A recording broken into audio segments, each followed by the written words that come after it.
gusts to 20 knots, becoming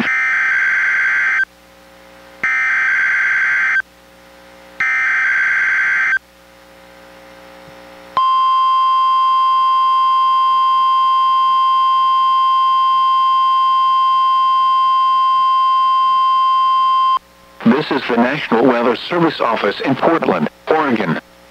The preceding was a test of NWR weather radio's warning alarm.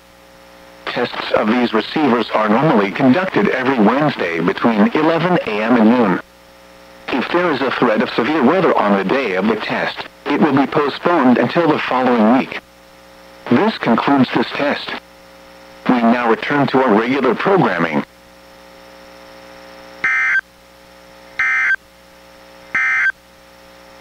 Coastal marine forecast for the waters from Cape Shearwater, Washington.